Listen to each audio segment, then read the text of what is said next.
अब बड़ी अच्छा डांस भी करेलन। यहाँ के पिताजी कहनिया कि जब से रउरा डटले बने इनका के तब से ही गुरु जी के पकड़ले बड़े तब कुछ सीखले बड़न तो कम से कम एक गो गीत इनकर हाजिरी लाग जाए। ये तो बेचारा सुता तारन बाकी एगो गीत तू गावा एकदम मन से। शिवानी जी तो नहीं आ जाए नाई बुतई भजन गावे लगे। ऐसा कि पहले से तैयार है कहीं को गीत एगो गेंदा पर 10 रन मार। हाँ चलो बारह की गोल तनी भीरी रह तब न इनकर मन बनी। बहुत सुंदर चलो हंसराज इनकर नाम बा।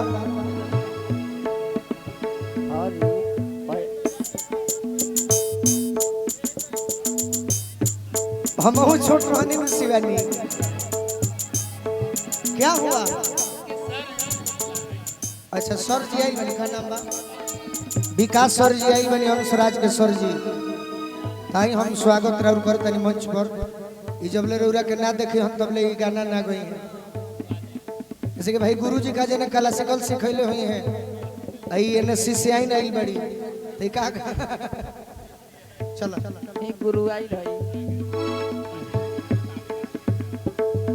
शुरू करो ना भाई। अच्छा गुरु जी आ जाए तो नहीं बता दे विकास भाई। अरे रउरे हैं ये तो मेरे पुराने दोस्त हैं थोड़ा इनको बता दीजिए क्या गाएंगे। ये तो गुरु जी भी बहुत अच्छा गाते हैं तो नहीं बता दी बबुआ।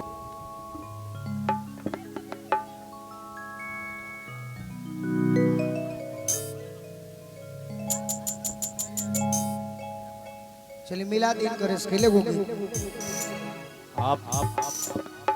आप हीरो हैं गाइए बहुत अच्छा गाते हैं बहुत अच्छा रियाज करते हैं। मैं तो आपसे बहुत खुश रहता हूँ कि इतने कम उम्र में आप इतना अच्छा गा रहे हैं। क्लासिकल सीखते हैं मेरे पास और हम चाहते हैं कि पहले काली माई बाड़ी हमारा गाँव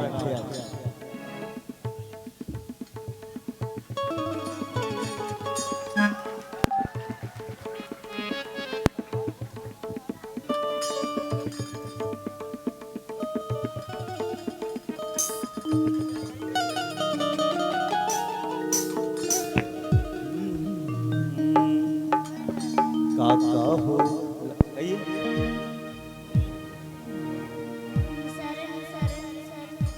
काका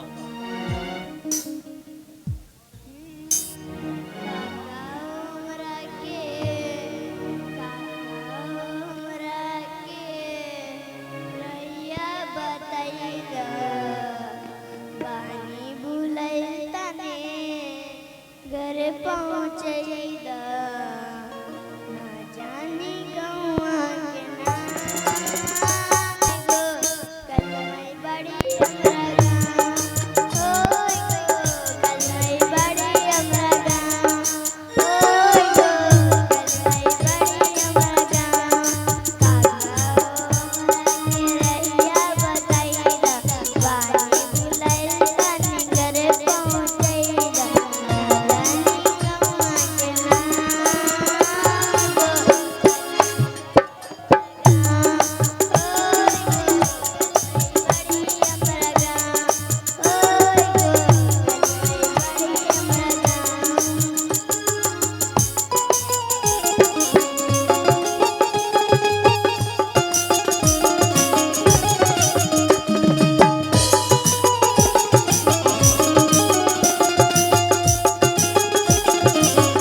को कोई आराम नहीं, मेरे होठों पे एक तेरे सिवा कोई नाम नहीं। कहाँ गए हैं अरगन वाले भैया? बाकी अंश मेरे पे थोड़ा सा नहीं इधर नजर डालना है। कहाँ अब तो गाँव तक रहे हैं कि जब से तुम्हें देखा दिल को कोई आराम नहीं, मेरे होठों पे एक तेरे सिवा कोई नाम नहीं। क्या बन गया हूँ मैं तेरा दीवाना, धीरे धीरे से दिल को चुराना। बाकी हम चाहेंगे कि कुछ भी और गाइए, बड़ा अच्छा लगेगा। हाँ क्या अगला बार फिर ये लोकगीत की तैयारी करके आपके मंच पाएंगे और सब लोग आशीर्वाद दीजिए। मैं चाहता हूँ कि एक दो गीत आप थोड़ा अपने मन में चटकदार डबल बीट में जो फास्ट बीट है कहा था लाइट वाला तनी एगो दूगो गाएं आप भाव नृत्य के साथ में सब गार्जियन लोग के आदेश बा। ओकरे बाद भाई गोलू गई चलिए। हाँ हाँ बिल्कुल।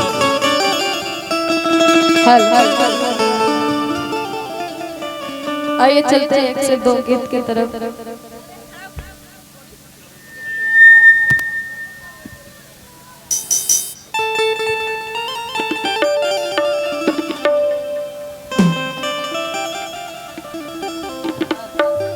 Hello check hello.